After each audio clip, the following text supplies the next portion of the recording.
ఎప్పుడో మిస్ అయిపోయావనుకున్నా. మళ్ళీ ఇలా నిన్ను కలిసే అవకాశం వచ్చింది. ఈ అవకాశాన్ని మాత్రం వదిలిపెట్టిన అలేఖ్య. హలో అలేఖ్య, ఏంటి ఈ టైంలో కాల్ చేశావు? ఏమైనా ఇబ్బందా? అవును, చాలా ఇబ్బందిగా ఉంది. నన్ను ఎక్కువ రోజులు ఈ ఇంట్లో ఉండనిచ్చేలా లేరు.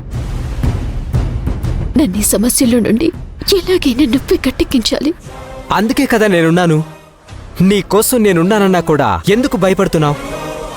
ఇక్కడ నా పరిస్థితి నీకు అర్థం కావడం లేదు. మా బావ గాని ఇంట్లో వాళ్ళు గాని ఎవ్వరూ నా మాట వినటం లేదు. మా బావైతే కనీసం నన్ను చూడటానికి కూడా ఇష్టపడటం లేదు. ఇంట్లో నేను మా అమ్మ ఉన్నామన్న విషయమే మర్చిపోయి బతుకుతున్నారు.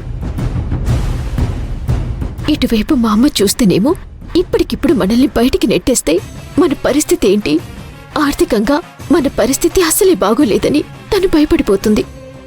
ఓ, ఈ భయమేతో మనకి బాగా ఉపయోగపడేటట్టుందిగా. ఏంటలేఖ్య, నేనున్నానంటే అర్థం అన్ని విధాలుగా నీకు తోడుంటానని. నువ్వు దేని గురించి భయపడాల్సిన అవసరం లేదు. నీకెలాంటి ఇబ్బంది రానివ్వను కదా. నీకెప్పుడు ఏం కావాలన్నా నేను చూసుకుంటాను. మీ అమ్మగారి భయం ఏంటి? ఫైనాన్షియల్గా ప్రాబ్లం చూస్తారు, అంతే కదా. ఫైనాన్షియల్గా నేను సెట్ చేస్తాను. అంటే కలవక కలిసావు. ఈ టైంలో నీ దగ్గర డబ్బులు తీసుకోవటం ఏం బాగోదు. ఎందుకు బాగోదు? ఏ, నన్ను పరాయివాణ్ణి చేస్తున్నావా? ఆ రోజు నుంచి ఈ రోజు వరకు నీ మీద అభిప్రాయం అలాగే ఉంది. ప్రస్తుతానికి మీ ప్రాబ్లం అదే కదా. ఆ ప్రాబ్లం నేను సాల్వ్ చేస్తాను. డబ్బు గురించి మీరేం ఆలోచించకండి. అంటే అదొక్కటే ప్రాబ్లం కాదు. ఇంట్లో నాకు అతిపెద్ద ప్రాబ్లం ఆ మహాలక్ష్మి, మా బావ వాళ్ళ అక్క. తను ఏం చెప్తే అది మా బావ గాని వాళ్ళ తమ్ముడు గాని బాగా వింటారు.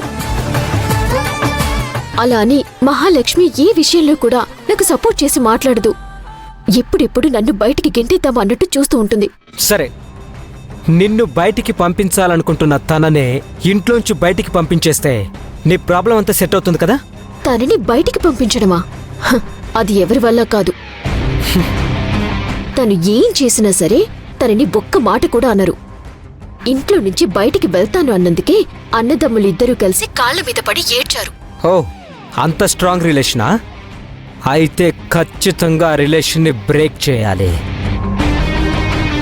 దానికి ఏం చేయాలి, ఎలా చేయాలి, ఆ మహాలక్ష్మి ఆ ఇంట్లో నీకు అడ్డు లేకుండా ఎలా చేయాలో నేను ప్లాన్ చేస్తాను. దాని గురించి కూడా నాకు వదిలే. ఈలోపు ఫైనాన్షియల్గా నేను నీకు కొంచెం సపోర్ట్ చేస్తాను. Thank you Shyam. నిజంగా ఆ దేవుడి నిన్ను నా కోసం పంపించాడు. అసలు నువ్వే రాకపోయింటే అసలు నేను ఈ టెన్షన్తో చచ్చిపోయిండేదాన్నేమో. నో నో నో నో, ఇలాంటి చిన్న చిన్న విషయాలకి నువ్వు చచ్చిపోతే ఎలా? నీకు చాలా భవిష్యత్తు ఉంది, ఇంకా చాలా లైఫ్ చూడాలి నువ్వు. ఇలాంటి ఆలోచనలు ఏం పెట్టుకోవద్దా లేఖ్యా. నీ ప్రాబ్లం ఏంటో నాకు చెప్పావు కదా, నేను చూసుకుంటాను. రిలాక్స్. Thank you. మళ్ళీ ఎవరైనా చూస్తే బాగోదు. నేను తర్వాత కాల్ చేస్తాను.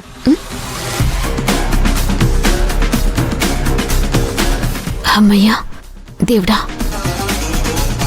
రాఘవ నిన్ను దూరం చేసుకోవాలనుకుంటున్నాడు. నువ్వు రాఘవని కావాలనుకుంటున్నావు. కానీ నాకు కావాల్సింది కూడా రాఘవ కోరుకునేదే. చిన్నగా రాఘవకి నిన్ను దూరం చేసి ఎప్పుడో నాకు దూరమైన నిన్ను కొద్ది కొద్దిగా నాకు దగ్గర చేసుకుంటాను. నాకు కలగా మిగిలిపోయిన నిన్ను నా కళ్ళ ముందుకు రప్పించుకుంటాను. నా కల నిజం చేసుకుంటాను.